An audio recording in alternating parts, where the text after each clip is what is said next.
She said, "That's not where that goes."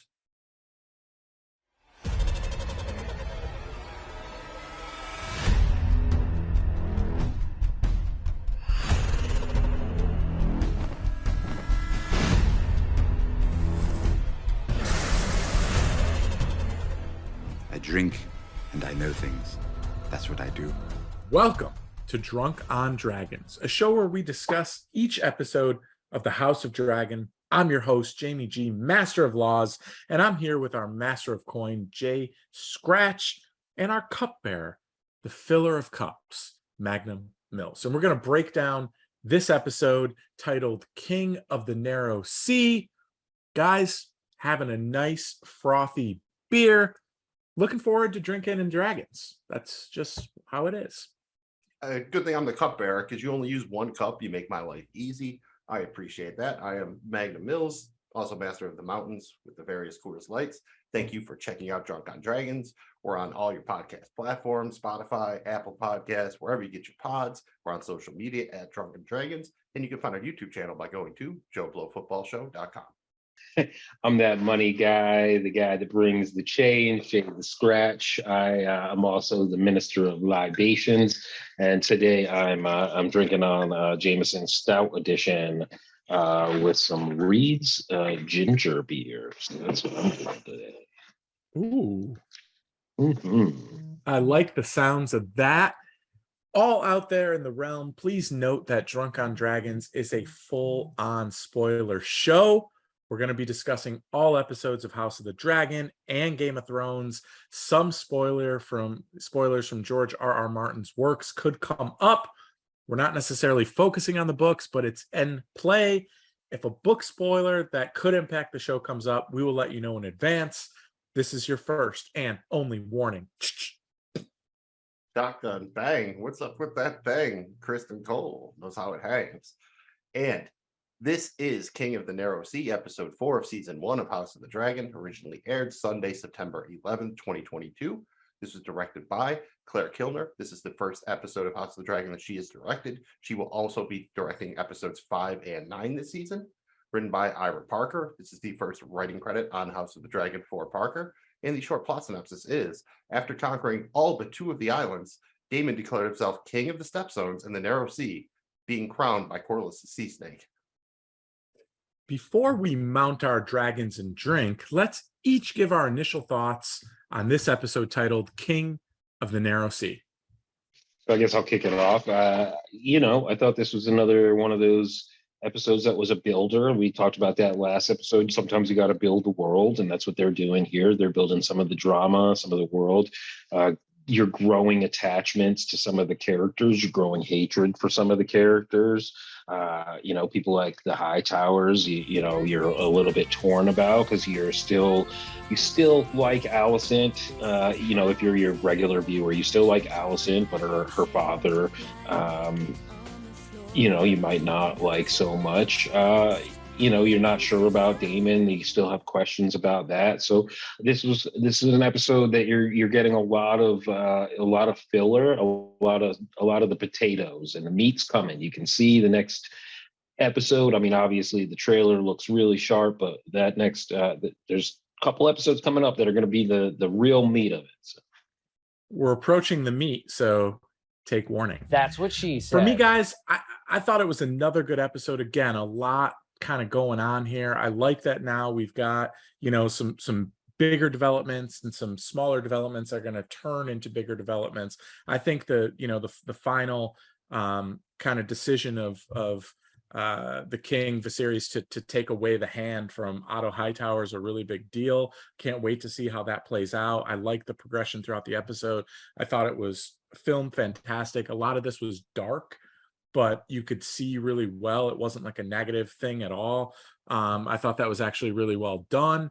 And I liked being able to kind of see this little bit of a darker side to Rhaenyra that we haven't really seen yet. So again, good episode, definitely some building blocks here. And you just get the feeling that at any minute, this thing is just going to explode with total awesomeness. That's what she said.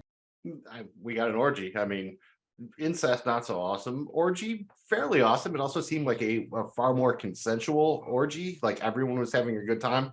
Like back in the the Game of Thrones days, you feel like a lot of people were there just because it was their job and whatnot. This seemed like one of the fun ones. I mean, there is a chance if we look back, this is going to be like the Friend style episode. It'll be like the one with the orgy. I did really enjoy it. I did like going down there with the small folk and kind of seeing some of the detail about like how they do in King's Landing. I mean, they party, man. It's like Dollar Store Mardi Gras every day down there, apparently. And we got the nice development where you got to see Rhaenyra basically go from a girl, so to speak, to a young woman to be wed. You brought Damon back into the main plot. Again, probably not the greatest pacing, running over an hour again. I like to see that trimmed down to more like that 55, 58-minute runtime. I think there was probably a little trimming you could do here. Overall, good stuff. And once again, Reen Jawadi killed the fucking score. Score has always been good. It looked really great. You tell there was a lot of practical stuff when you went down into King's Landing. Maybe there was even a dude walking on that tightrope. Overall, I enjoyed it, but it was definitely one that I had to watch a couple of times to really catch everything that was going on. And that was a little bit due to the darkness and some of the more quietly spoken dialogue. I enjoyed it, but it was definitely, again, the grower, not a shower, and one you had to think about a little bit. And hopefully now all of the ingredients are in place so they can bring on the main course and start, as Carl Weathers might say, get a stew going. This episode begins about 1 year after the end of the previous episode, and we get the same opening credits and the theme song, and then, man, it's showtime. Let's talk through the various players in the never-ending Game of Thrones, starting with Alicent Hightower. Is she just a maid trapped in a castle to produce babies or squirt them out, as Rhaenyra likes to say? Or is it more complex than that, man? I think it's more complex than that. More complex than that. I mean, I might have to ask Andy Garcia's brother. I'm not 100% sure. I think Alicent was coming more into her own this episode. You saw her legitimately trying to reconnect with Rhaenyra, and it looked like they were kind of getting there. It remains to be seen where she will stand now after Rhaenyra basically got her father axed. Will Viserys tell her Rhaenyra's role in making that deal to have Otto removed his hand? Definitely could be setting up some tension there. I liked it. I think once again, you got kind of the shot when she's looking out the window holding the baby, and it's almost like being behind bars. So I think maybe Rhaenyra did make her realize that maybe she is kind of, the princess, trapped in the castle waiting for Mario to show up or whatever. I don't know that she's super happy, right? I mean, we kind of see her relationship with Viserys here where, she's washing him, bringing him wine. And then, dude, I mean, this was like the saddest bang ever. I mean, she like wasn't even enjoying it. I mean, she's just staring at the ceiling here. It was quite late for him to even call her to his quarters, yet she went. And this was just a bad bang. There was no passion behind it. Hated watching it. Is she really happy here? No, I don't think so. And they made a nice editing decision to kind of cut between that and between Daemon and Rhaenyra, because they were so passionate, and then they were the exact opposite of passionate. And you could even see, man, when that the messenger came in to tell her, oh, like the king requires your presence, all you were missing was either the bad like bow chicka bow wow, or her to add like on the bang bus. Just to add this, like I think that Alicent is definitely still smarter than we're all giving her. There's some Cersei vibes there with her drinking, starting to drink some wine and shit at nighttime. Like that seems like that we're getting a little Cersei-ish. Also, with that Cersei vibe comes that she'll do anything for her kids vibe, which we don't see her with her kids that often. I mean, just that one little scene with her, swaddling her baby, but we didn't see Aegon, I don't think, at all this episode, which I thought was pretty interesting. So I just wanted to add that with the Alicent discussion. I'm going to agree with you, Jay. I think she's a lot smarter and not just a maid trapped in a bridesmaid, trapped in a castle. I think she actually knew that her father was going to pimp her out, so to speak. And I think she did it knowing, and she's in a position of power, not necessarily her father, but she's playing her father like he thinks he is. So it's one of these, I know, things. And I really like it, dude. I think she's got a bigger picture thing here. Can't wait to see what it is, but I just get the feeling that, she's more in control than what we know. And she also has to know that this guy Viserys, I mean, God, put a shirt on. Every time I see him, he's fucking disgusting. He's got open wounds on his back. This guy's a mess. They can't make it more obvious that he's got something terribly wrong with him that's going to cause him to die. It just feels that way. So she seems to be in the driver's seat behind all that. You could theorize all you want, but I think she knows about it and she's planning her next steps if she hasn't already planned them. Yeah, if nothing else, she's definitely learned how to manipulate her husband, even if that just comes down to bringing him wine at the correct times when she wants something. But we saw the start of that last episode, and I think it's continuing here.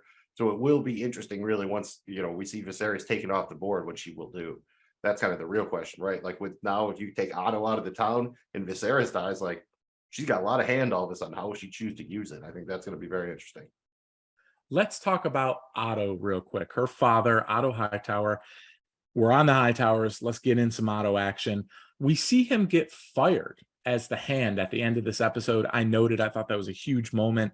Did he overplay his proverbial hand, pun intended, by confronting Viserys' decision, by confronting Viserys directly about the rumors without actual proof?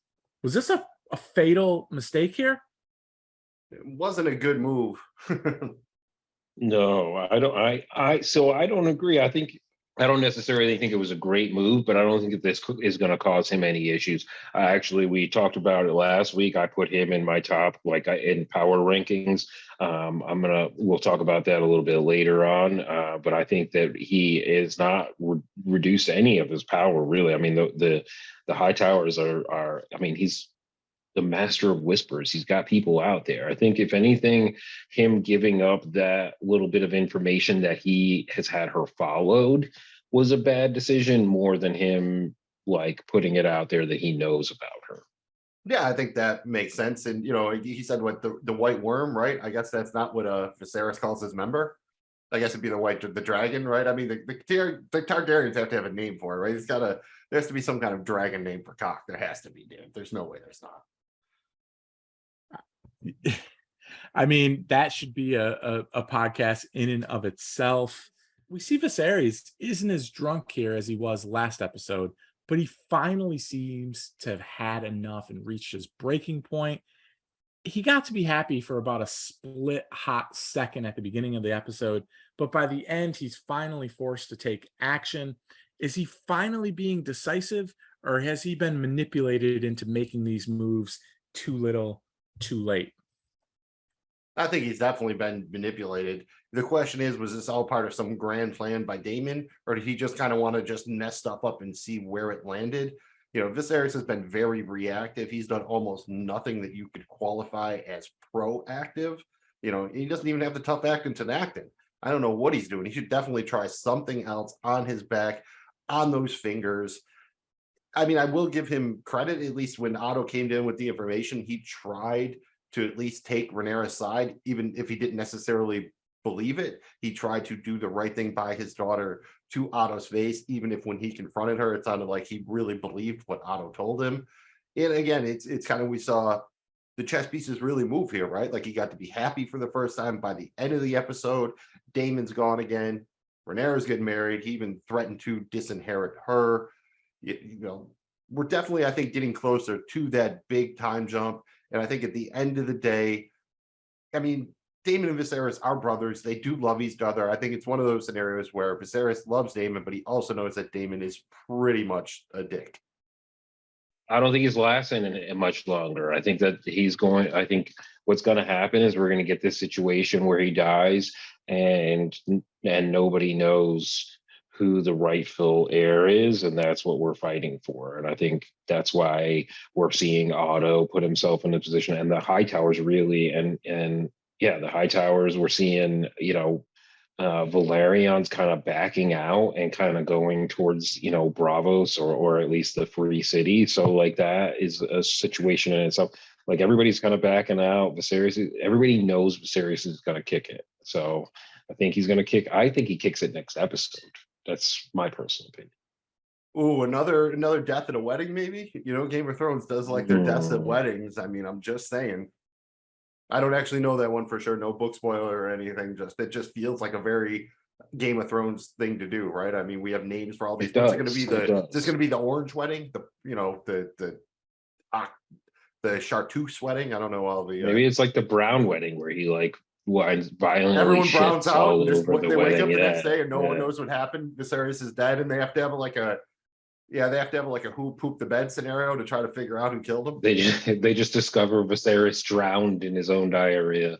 They better bring in Artemis because, man, that sounds like a sticky city situation. Were you guys surprised at all by the fingers, and I guess one, him missing not the one but the two? And I guess the other question to that is, because I think it's probably no, we weren't surprised. Do you wish that more light was being made of his whatever disease this is, or do you like that it's kind of vague? I mean, I guess they're trying to hide that, right? You don't want to know that your leaders are sick. That's definitely something you would want to hide from the majority of the people. We actually saw last episode, you didn't really get a lot of good shots at it, but he had already lost those two fingers about a year ago. And in fact, in one of the shots, you can see he didn't take the little green screen covers off. So there was a little bit of that whoopsie. It was only in like one shot. You could see him holding the cup, but you could clearly see the little green screen sleeves on the two fingers. I'm assuming they probably fixed that by now. But this has been that way for a while. And remember at the start, I guess it was 7 years ago now in the pilot episode, he had like one sore on his back, right? And now there are like, those things are not healing. Whatever the Maesters are doing, it's not working. Part of the mythos of the throne is that like the throne will reject you If you're if unworthy. if you're not a true king. So like that's something. And they were showing, they were like, even I guess like Damon, when he was sitting on the throne in the pilot, he sat forward and to his right, and every time you saw Viserys on it, he was leaning back into his left. So that's maybe a little nod to JFK. I was going to say isn't it? back and to the left. Was there a The second left. spitter? I guess that's the question. Was there a second spitter? Guys, it is officially Targaryen time. So let's move on to Rhaenyra. She has a hell of an episode, dude. What are your overall thoughts on her journey this episode, from a somewhat kind of innocent and sheltered princess to a young woman who is now committed to getting married and, let's just say, exploring her royal oats? Just got to shout out the opening scene, because we have been lacking for some kind of levity and humor in this show. And that was funny. When you just see, like, basically it's like, the Bachelor Westeros, all the dudes are lined up. Talk about fun for all ages. I think they're ages 8 to 80 in the line there. A little bit of everything. And you get the one dude who is like the 8-year-old dude talking all tough, and then someone heckles them. If chosen as your match, princess, your day shall be easy and night safe, under my protection. Protection? The princess has a dragon, you dumb cunt. A, the heckler was very funny. And then B, the little 8-year-old disembowels him. That was solid, dude. I enjoyed that. I got a good belly laugh out of that. I've been waiting for that in House of the Dragon. At least enjoyed opening the episode kind of with that levity. I mean, I kind of was waiting for that little kid to, like, enough's enough. I enjoyed that little fight, and how they filmed it was cool, because she just peeked back twice, and it was on the second one where you saw that he got the best of him. So that was pretty cool. Dude, it looked like one thing in this episode, it looked like she's starting to kind of bridge the gap a little bit with Alicent, right? It looked, at one point it was like, I miss you too. They were kind of holding arms, and there was so much like BE going on in this episode. And if those of you that don't know Drunk on Dragons, BE is banging energy. At one point I was like, is there a little BE going on here between Alicent and Rhaenyra? I mean, it felt a little bangy, but it wasn't. It was just good old fashioned, like, hey, I've missed each other. So it was interesting to see over the course of the time jump from last episode to this episode, some of that hurt that Rhaenyra had, and that was turning to kind of hatred for Alicent, for essentially, marrying her father. It seems like that faded.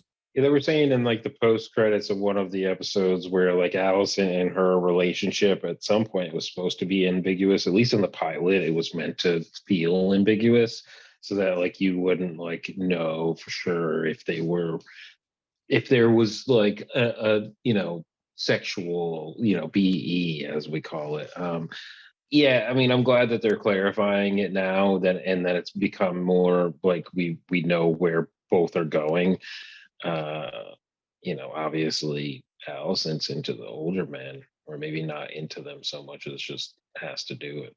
She's doing her duty, definitely. And shout out the Beatles, Let It Be. If this was Game of Thrones, like, this is the big difference between House of the Dragon. If this was a Game of Thrones episode, when Daemon ghosts Rhaenyra in the brothel, what Rhaenyra would do would be go back to the Red Keep, get Alicent, bring her to the orgy. That's what would have happened if this was a Game of Thrones episode. So that's a big difference between the shows right there.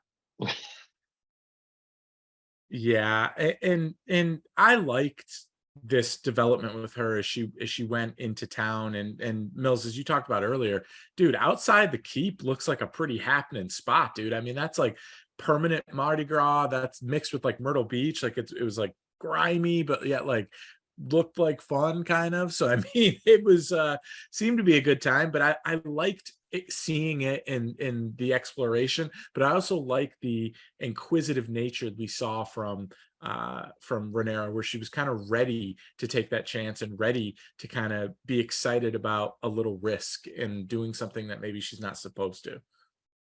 Yeah, because she's definitely on edge the whole episode. Like I like the interaction like you were talking about with Allison at the beginning, kind of at the feast there. And Rhaenyra kind of gives the thing, well, I don't want to just be trapped in a castle and forced to produce heirs. And then she looks at it and she's like, oh, my bad. Because that's basically her life. Isn't it kind of weird that her greatest fear seems to be becoming what her best friend is now? It's definitely like a little bit of a circle of life here going on, I think. I guess we got to talk about it, but before we get to the disgusting part of this episode, let's talk about the orgy. I mean, I thought this was done really well. I enjoyed it. It was, again, it was dark, like it was in a lot of the shot when they kind of leave the the walls of the keep and go out into the town. And I guess it's kind of made it seem like, well, you got to think there wasn't fucking electricity, so it was going to be dark. But I enjoyed how they shot this. I thought it had like a mysterious kind of energy, eyes wide shut kind of weirdness to it, that was kind of cool. And they did it to try to it was funny because I was like, oh man, is he really just trying to like get her in the mood by like taking her to an orgy and be like, people fuck for pleasure, you should just bang whoever you want? Like, it worked. I like the orgy. I was so disappointed when she was into the whole inside. Like I had to remind myself, like, okay, Targaryens do some weird shit. It wasn't a gross thing apparently in those days of that realm, but fuck me if it was not hard to watch. It just took all the fun out of it. That being said, let me ask real quick, like, can we cut in? So are you okay with her marrying the Valerion, her cousin? I mean, it's not the greatest thing in the world for me, no, at all. But it was harder to watch her. Like, what's the difference between her and her uncle? Is it because he's older than her rather than the Valerion is younger? And it's cousin versus, like, that's her dad's Cousin versus brother. Uncle. That's her What's the dad's difference brother. between cousin versus uncle, though? Dad's like brother's kind of fucked up. I don't know. And it's all messed up, dude. It's all messed up. It is all messed up. It's a false equivalency. But what I'm trying to say is, I feel like it's funny how like the show is trying to like make one better than the other, and they're both very, very bad. Yeah, it's like Viserys choosing Alicent over the younger Valerian. Like, yeah, go with the 14-year-old over the 10-year-old, or her own brother, her 3-year-old brother, or whatever. Like right. Rhaenyra. It's like a series of like very bad choices, and we're kind of left with that. But I've made a huge mistake. I thought this whole scene was very interesting. I agree with you at the eyes wide shut thing. Like I thought that was like that's a very interesting comparison that you're making, especially since this was shot by a female. And it was supposed to be, from her, like what she says in the post credits, like stuff is that she wanted this to be from the female's perspective, and to compare that to a very infamous Stanley Kubrick like film is pretty interesting. Yeah, I thought they did it well. I thought that they didn't make it as gross, like you're trying to say. Like I thought that they did a good job. Like it wasn't like as gross as like Cersei and Jaime. Like that came off as just like abhorrent. Whereas this was like, I don't know. I felt like it was customary. Well, I mean, this was going to get there. This was on its way. This was going to get there. There was just a low T problem, dude. You got low T. If you're low on Targaryen, you're gonna have a hard time staying in the game, dude. Yeah, Daemon got out of the game.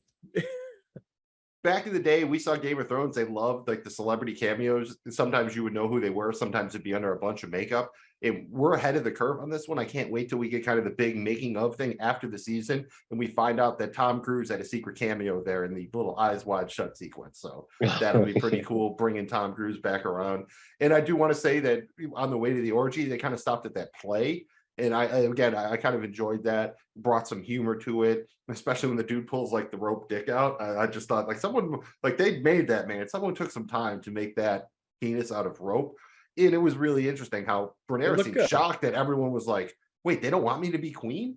Like they're making fun of her being like the joy of the realm and everything, the realm's delight. I really thought that was interesting and a real wake-up call for her. Like she really thought everyone was cool with this. Remember her telling Rhaenys like, oh yeah, they all bent the knee to me, and Rhaenys was like, yeah, that doesn't mean shit. And now she finally found out, yeah, it doesn't mean shit. And I think that kind of set her up for the orgy, right? So then she's drinking and she's like, well, fuck it now.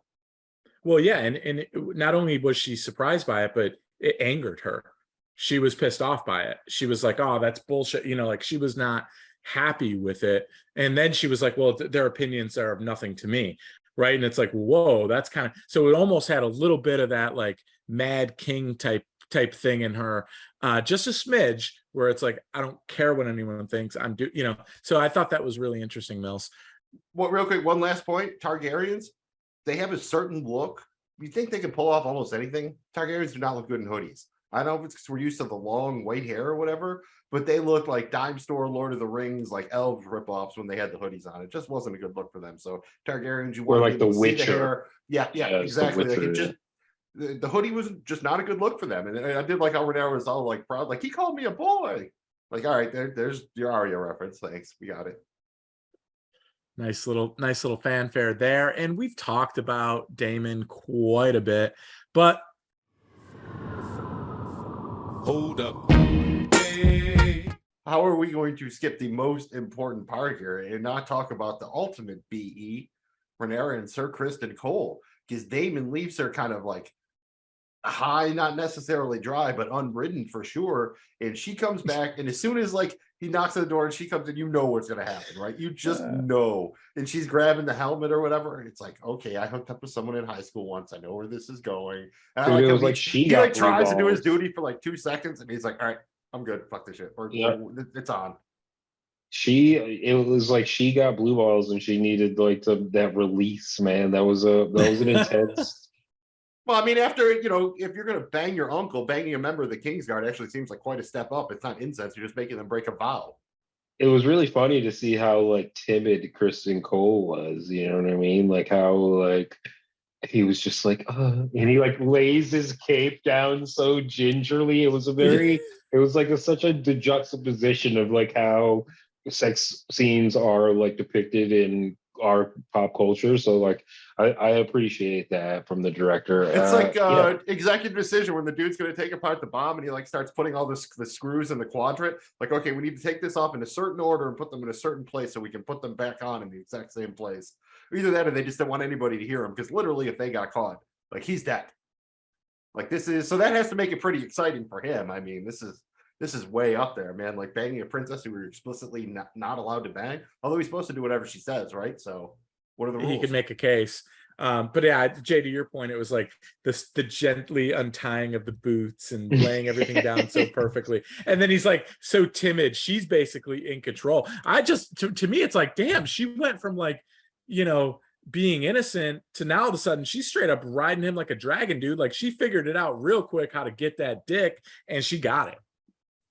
She got Britney it. Spears, dude. She's not that innocent. I mean, we felt that sexual tension when they had killed the boar, like right before they killed the boar, the campfire, like that was already kind of there.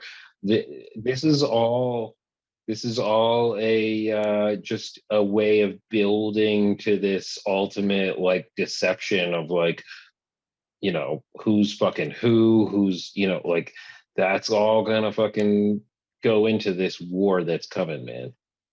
Yeah, I get a feeling that this isn't going to be the first time for those two, and he's not going to be the only side piece she has if she gets married.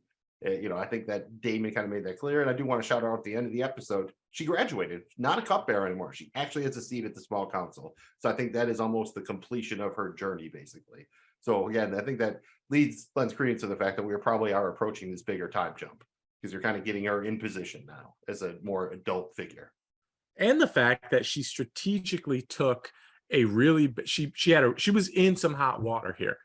And what she did was she figured out a way to spin it and make a move against Otto and kind of get her revenge here. And it worked.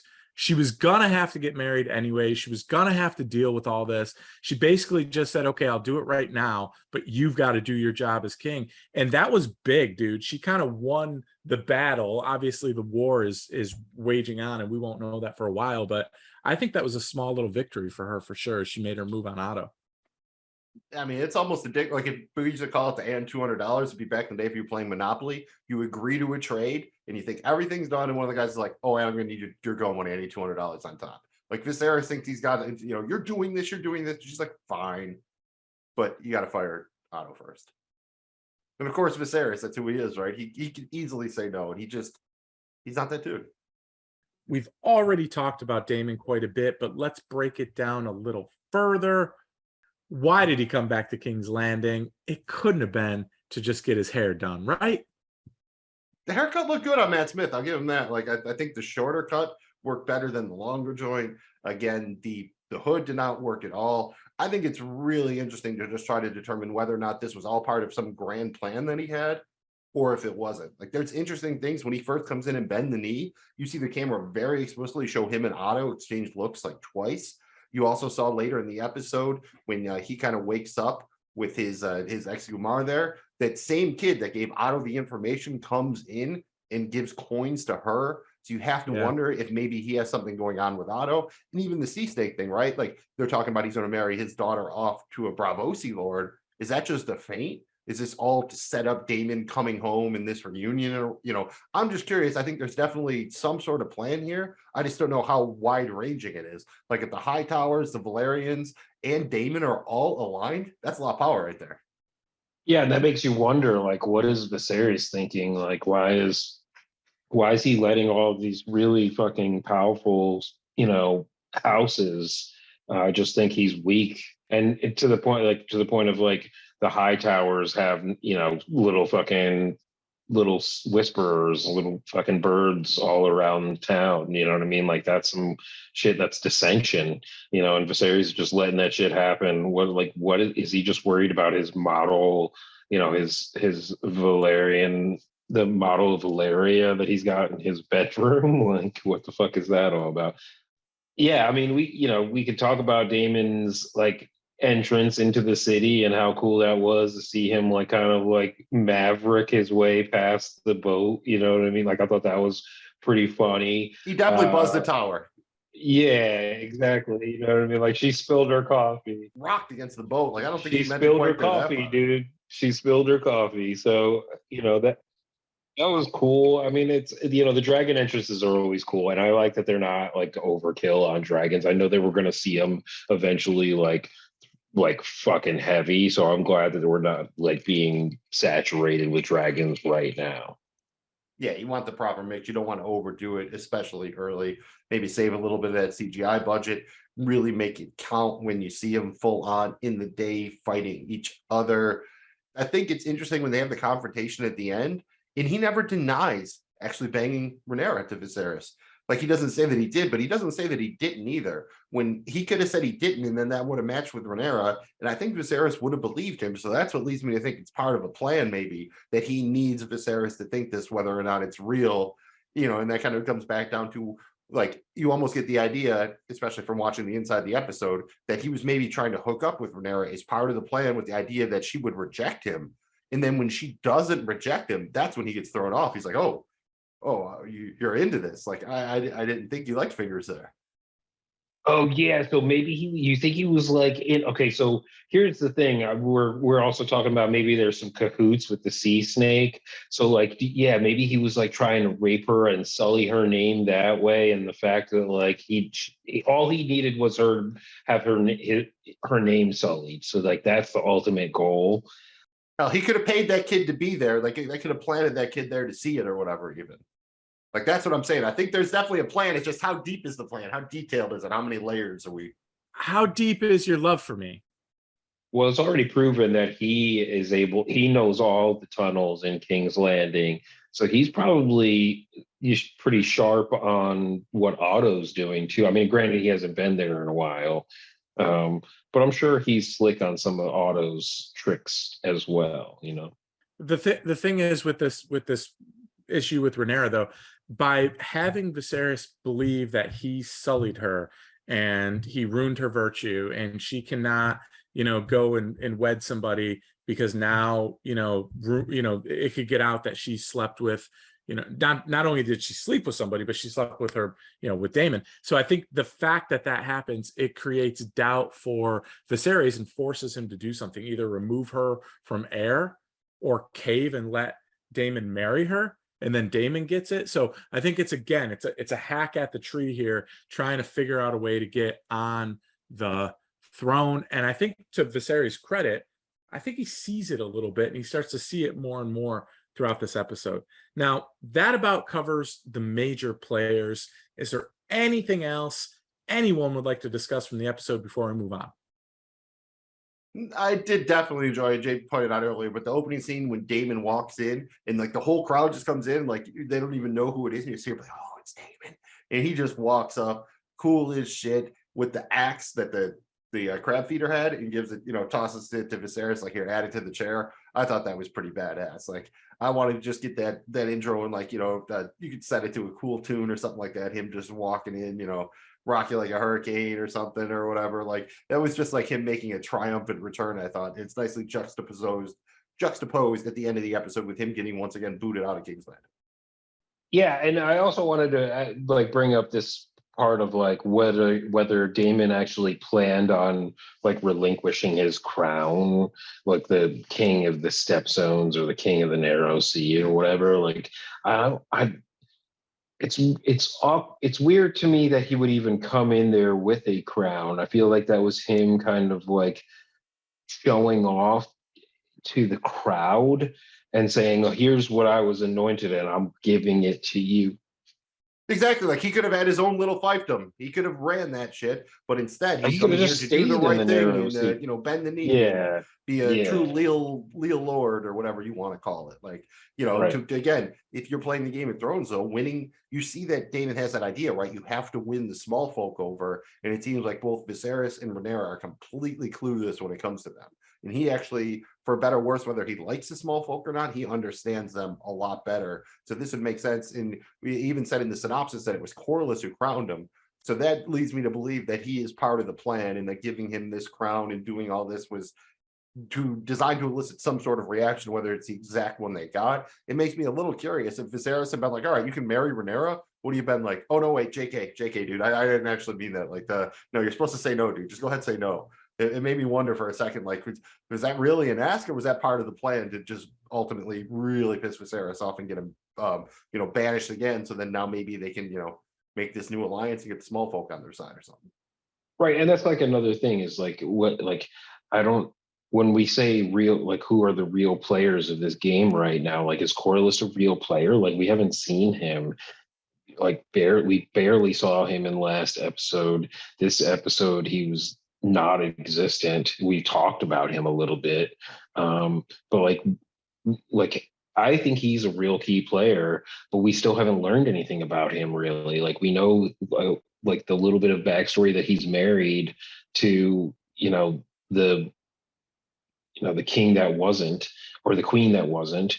But we don't really know a lot of the backstory of the sea horses, or that whole, yeah. I mean, the you get house, some of that in Fire and Blood. It would actually make a pretty cool prequel about how he basically sailed further west than anybody had, and that's where we found all these exotic metals and spices, and that's what formed the basis of their wealth. Like, when he first came back after, I think it's like his second voyage or something, they were temporarily like the wealthiest house in all of Westeros from all of the booty he brought back.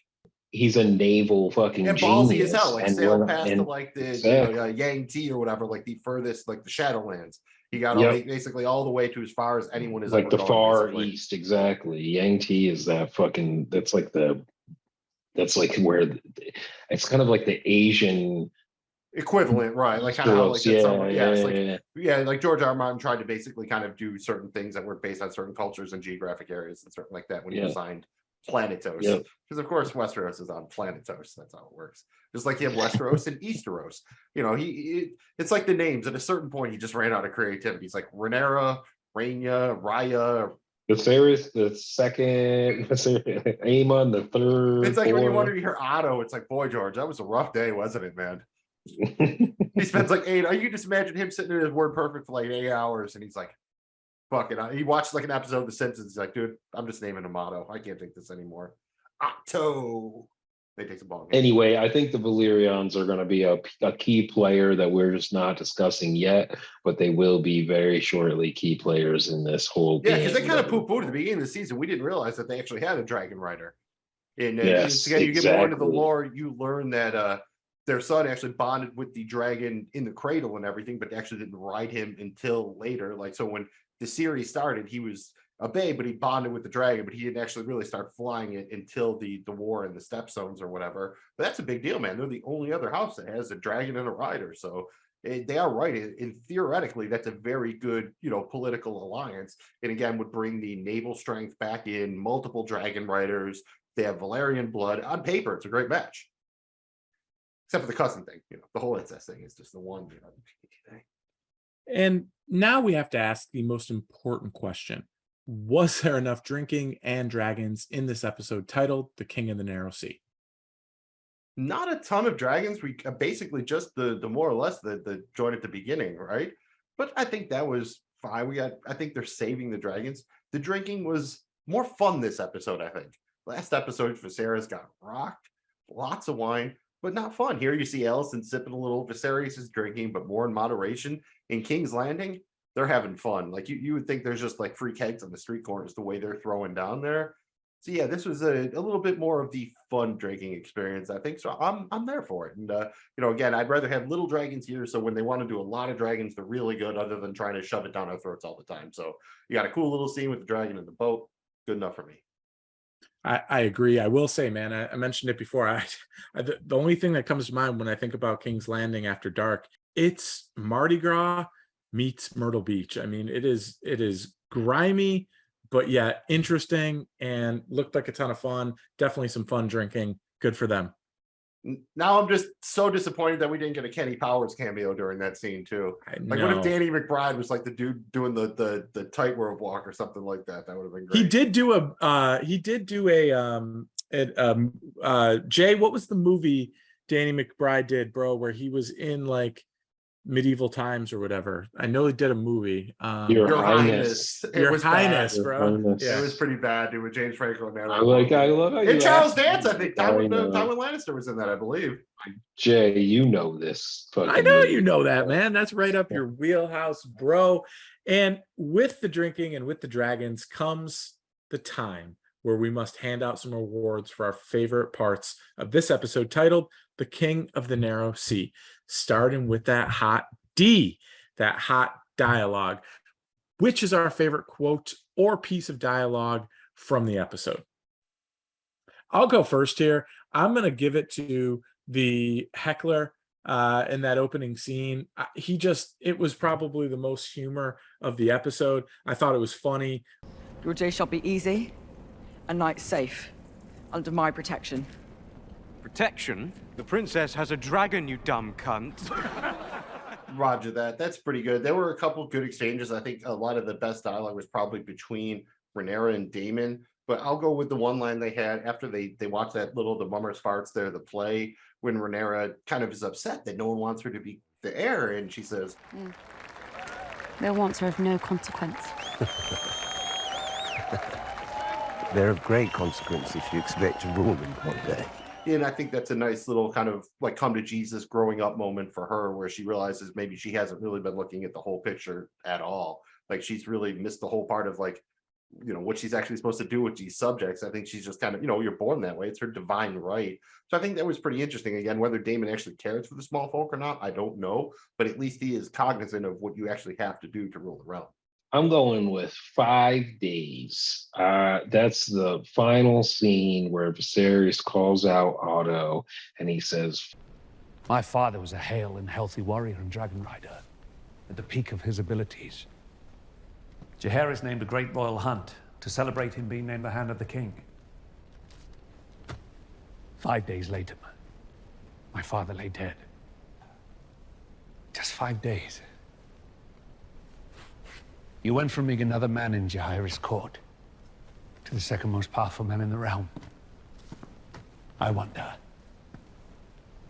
how long did it take you to choose yourself over your king? I said this last week, man, when I was talking about who's the most powerful person, most powerful player. Otto, at that point, dude, he was just making moves, and they were quick moves, man. All in an episode and a half, he's one of the most powerful players. He's got his grandson is going to be king. His daughter is the queen regent. Like he knows what he's doing, or at least somebody in the High Tower. I don't know that it's necessarily Otto. I just think it's the High Tower family. They know what's going on, and we can discuss the Maesters coming up.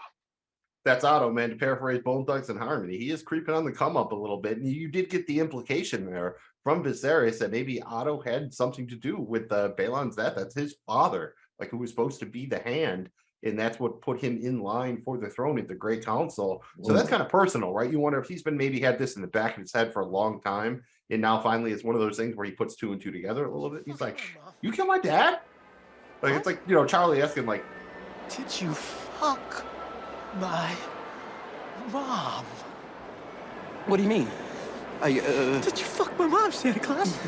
Did you fuck my mom? No. Did you fuck her? No. Did you fuck my fucking mom? Did you fuck my mom, Santa? Yeah, no, you're definitely right. And this has been brewing a little bit. You know, we saw kind of Otto whip it out and kind of maybe say too much once or twice in the episode leading up to this, and now here it is. So that's a good call. That brings us to the hot fire of the week, sponsored by Dylon. This is our favorite moment or scene from this episode, titled "The King of the Narrow Sea." Mills, you're up first here. I mean, you obviously have to go with the Dylon scene from Making the Band, but other than that, I think I'm going to go with that opening scene. I really enjoyed that with all the suitors. It was like a bad Mallrats parody where you're like, second suitor, you know, how do you believe I'm kissing on the first date or whatever? It was just such a farce, and I've wanted to just have more fun with this show, and that was fun, right down to the 8-year-old disemboweling somebody for like threatening his honor. It was just completely absurd. Felt very kind of Games of Thrones-ish as far as the humor. I like that humor, that levity, bring a little bit more of it to the show. It is very serious. I'm cool with that, but you know, lighten up once in a while. That brings it to me. I got to go with the whole, you know, sneaking out of the room through the back, you know, secret passageway and down, and the whole scene when Rhaenyra and Daemon went out up until the point where we entered incense. I was a bigger fan of the leading up to that. I just thought it was great, and I enjoyed that scene throughout the episode as my favorite. Until the point you got to the incense, not the incest, the incense at the beginning of the word. Right. It was at the beginning. Yeah, dude, I'm not even gonna say the word, bro. You know, there's incense as soon as you walk in the door. That's his brain trying to block out the incest. It's like, no incest. Like, can we add a consonant, please? Can we add a consonant? I don't even want to think about incest. Bro, I'm going Nag Champa, dude. I'm not going freaking, you know, Uncle Dick Rider, dude. Like, I'm going Nag Champa. He's going to the mall. He's going to Creation Station, and he's topping like a hundo pack of that green jasmine incense or whatever. 100%. Uncle Dick Rider. So I'm gonna narrow this down though specifically to the scene with the little boy. I can't remember his house, but I know he's one of the first. He's a ancestor of the first men. So he's got to be an Andal. The man, that little kid was a G, and you could tell he was a G when he was talking. And the fact that he put up and fucking made that other dude shut up, legit with a fucking sword to the belly, was probably the best thing in Game of Thrones that I've seen in a fucking hot minute. He didn't even stab him; he disemboweled him. Like, he cut fucking him straight up horizontally gutted so that that the guts would slide motherfucker. out. And then he looked at her, and he knew he was catching her when she caught. Like he told her what time it was, dude. He's straight up McLovin. He was a McLovin straight up at that point. It was just so fucking great. There was some British comedy, like British humor in it almost, so like a feel of that. So yeah, shout out to that scene. The old pickup artist, definitely. right? He was peacocking, and that's what they called him, right? He was peacocking a little bit, I think. Yeah. This is House of the Dragon, but everyone is still playing the Game of Thrones. It's time to pick our player of the week, our episode MVP for this episode, titled King of the Narrow Sea. Jay, you're up first. Oh, this is tough. This is tough. So player of the week, we had just talked about the best scene and that little kid from fucking from the Andals could be up there, but I'm going to give it to a House, man. I'm going to give it to House Hightower. I gave it to Otto last week. I think Otto made moves. Yeah, he took a little bit of a step back, losing the hand and losing a seat at the table. But I think ultimately that final scene that we saw with the Maesters, given that fucking, day after pill, that fucking Plan B pill or Plan B drink. Yeah, you know what I mean? The Maesters, if you remember, they live in fucking Old Town in the House of Hightower. So the Hightowers are in charge of all this shit. They have secrets. The Maesters have secrets. Don't let that shit fool you, man. We saw the Maesters at the end for a reason. Hightowers, they are the players right now, currently in the past 2 episodes. I'm going to give it up to, and this is because I think it'll be the last time and the only time maybe that I'll ever get to do it, but I'm going to give it up to my guy Viserys. I think, despite him missing the 2 fingers and having these gross oozing open sores that we had to look at as it was like this horrible banging session with him and his wife. It was terrible. And he's got all these gross things going on with him. And he's been kind of a pushover the entire show. I thought he finally started to connect the dots. And he finally started to kind of put himself in a position to be in charge and call the shots and dictate what's happening. Now, it's probably too late, but to his credit, he at least did something. So therefore, Viserys, you are my MVP. Runner-up, definitely Sir Criston Cole, because, homie's living. He swam upstream in a big way.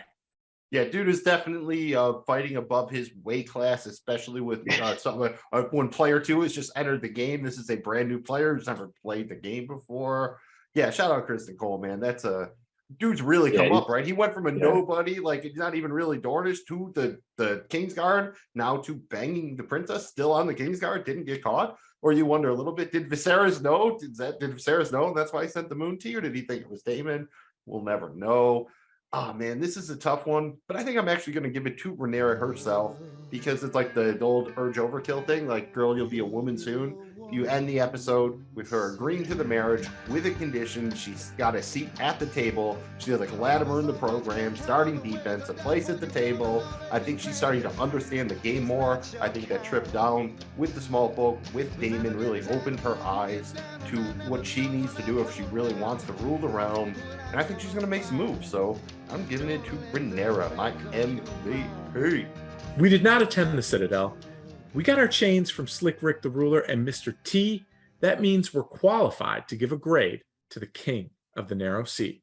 For the record, we grade each episode of House of the Dragon on a scale of 1 to 10 dragons. Mills, you're up first here. Grade this baby. I don't know if this was my favorite episode, but it feels like I enjoyed this one a little bit more. I did look at I did pause it at least once to check because it was a little bit long, but I think 8.7 of those rough riding drag-ons. We're not quite getting into that 90 zone yet, but I think that's the highest grade I've given to an episode. I definitely want to leave room for the growers, so I'm saying 8.7 drag-ons for the King of the Narrow Sea. I'm up next here. I'm going to one-up you just a smidge here. I'm 8.8 drag-ons, drunk on a dragon. This is like, it's not, like you said, quite approaching the 9, but we're on the precipice here. I thought that this one, while it moved the ball around here and it kind of developed the storyline a little bit more, and we start to see it kind of building and building and building, it was fun. And we got to see kind of a rated R episode, like a true blue rated R HBO type episode. And that was awesome. So really enjoyed it. And, because of the addition of all the sinning and bad stuff that you're not supposed to do, that bumps it up a little bit for me. I'm giving it an 8.8 Dragons. Well, so last episode I rated that episode at an 8.3, and I think we were all kind of in unison at 8.3 for that one. And I want to retort that. I want to go back on that a little bit. I think that last episode, now that I'm looking back at it, was better than this episode. I think that Matt Stone's performance at the end, old dude fucking didn't speak for 12 minutes at the end. He didn't have one line, and that dude acted his fucking heart out. Like we knew exactly what he was feeling in that whole moment against the crab feeder. So I just and how powerful that scene was. This one, yeah, like, it definitely had a more of an HBO feel to it, but I'm gonna put this one at 8.3, and I'm gonna put my last episode after rewatching both at 8.7. So this episode, 8.3 is what I'm giving it. Got some of that two-part energy kind of, and again, because it is the shorter time jump, these do feel a little bit more connected probably than when you've taken some of those 2-3 year time jump stuff like that. I think that makes sense, that especially looking back on it, that it retroactively sets up things a little bit better because you couldn't see the future and we saw the last one. So now it's like doing a puzzle. You put more of the pieces in so you get a bigger idea of what's going on now.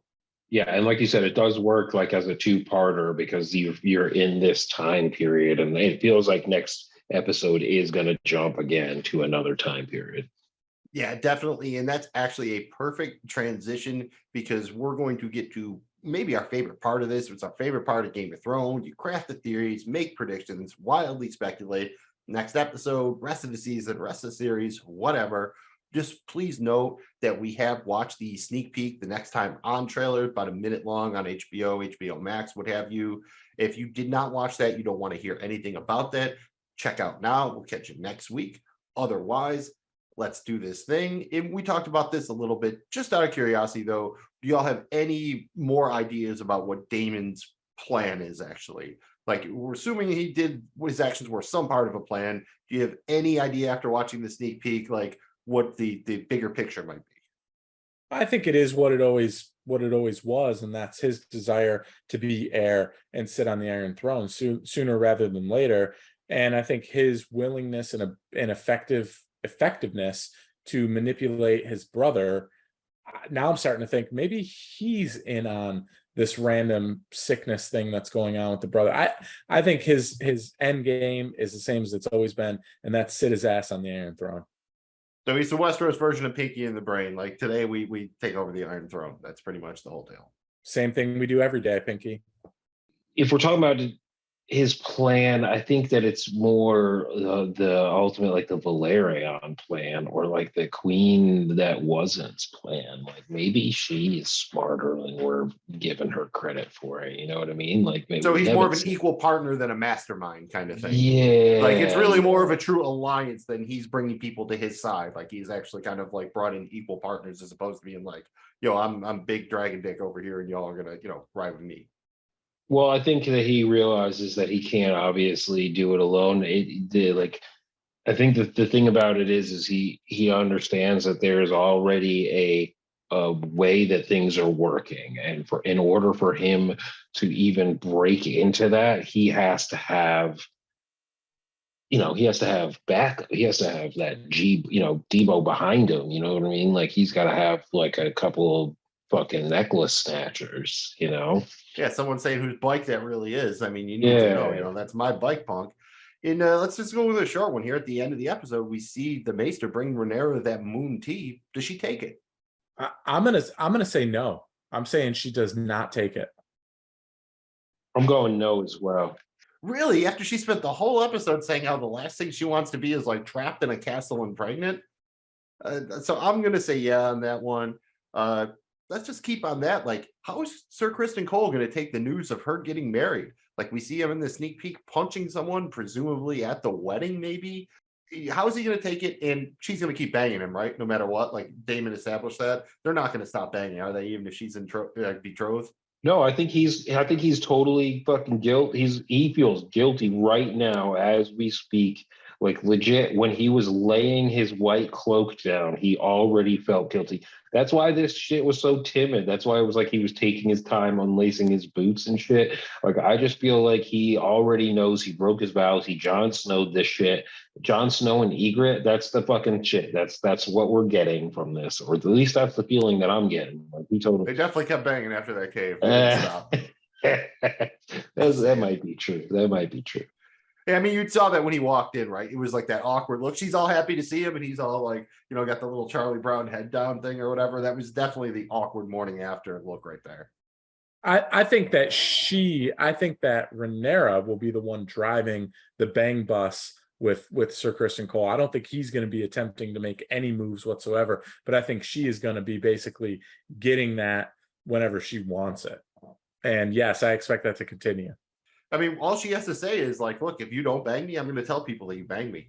She's got all the hand there, I would say. And speaking of the hand, you have to wonder what Otto Hightower's next move is. We hear him say in the trailer, notably, it's his voiceover over another scene. We don't see him say it, but he says, in his voice, the king will die. Does he know something about this? I mean, that's, we've talked about it a little bit. Is that just, again, the trailer being a little misleading, or does Otto actually have a hand in Viserys' death here? It certainly looks it. It certainly looks it. And I think he was waiting for the king to die until the heir was born. And honestly, his ability to be able to have the heir be his grandson, it's set up perfectly for him. So now all you got to do is Viserys to die and chaos erupts, and he probably thinks his plan will work with getting Aegon on the throne, which basically means he'll sit on the throne until Aegon's of age. Well, I mean, wouldn't it technically be the queen regent? So yeah, then I guess he would be the one holding the power over the queen regent, over Alicent. There's this little rumor going around. Little birdie told me that fucking the hand of the king killed his father. Jaehaerys that's his name. So it could be possible, like we were talking about, like. Well, it's Jaehaerys' son Baelor, who was Balon, who was Viserys' dad. So like the one in the middle, basically. Yes. Jaehaerys was Viserys' grandfather. So the blew up his stomach. Yeah. That. Well, some people were saying that it could be appendicitis. Other people were saying that he could have eaten some fucking crazy shit, got poisoned. There's a history in the realm of hands poisoning kings and kings poisoning hands, I believe. So I mean, the Game of Thrones kicked off with Jon Arryn being poisoned, so you're not far off there. And this is one that I believe Fire and Blood does leave fairly ambiguous, where they don't really know. There's kind of like allegations, but no one ever really proves anything. But it does, the way Viserys presents it sound pretty fucking suspicious, if I had to say so. And that's about it. We did see that, apparently it looks like there's a wedding feast in a huge fight breaks out or whatever. Do you think that's actually the case? Or do you think this is, again, the trailer kind of being misleading a little bit? My money's on the trailer being misleading, just like it was with the ship this week, where we saw a dragon, look to be attacking a ship. It really wasn't. I think it's just a great job of chopping up and editing these previews to make it look like, oh shit. Yeah, I think you're probably right for the most part. Same thing with Otto Hightower's line when he said the king will die. It's, a voiceover over another thing. And my guess is like when that actually happens, like Viserys is on his deathbed and he's just saying it to someone regularly, but they make it seem more sinister than they need to here. Because you wonder like who's going to show up at the wedding to cause this huge fight unless it's like Sir Criston Cole starting it. And that's kind of too obvious, I think. Like that would pretty much get his ass killed. So, and Damien's not showing back up. It doesn't really make sense that there would be a huge fight at the wedding. I guess it's like at the rehearsal dinner or some dumb shit over some completely unrelated thing or something like that. Or how like someone like you're at a rehearsal dinner and someone like says, "Hail Aegon, the true king," and then Sir Criston Cole comes over and beats the shit out of him. Like something like that. So it looks like, oh, it's a big fight. He's jealous at the wedding. And it's like, no, dude was just like heckling, just like the dude. And then the 8-year-old comes over and disembowels him, like same kind of thing, something like that, maybe.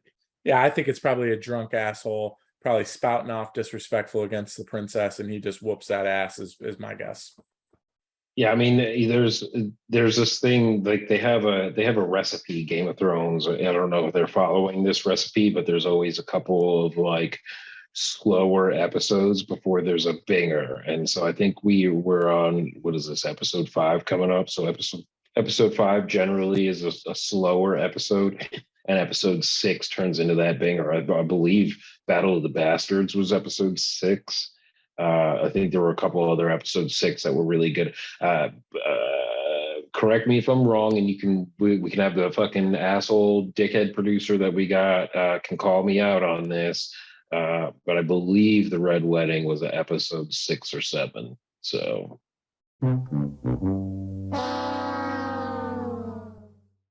I think that dog might hunt there. I think you might be onto something a little bit, because that'll probably set up like a 3-4 episode stretch where they're really kind of sprinting. You hit the kind of the climax at 9, you get that denouement in 10, where it's a lot of kind of coming down from the big, penultimate episode and then setting up for the next season. That was kind of the Game of Thrones MO, so that makes a lot of sense. And if you want to listen to people talk about House of the Dragon, you have more choices than we can count.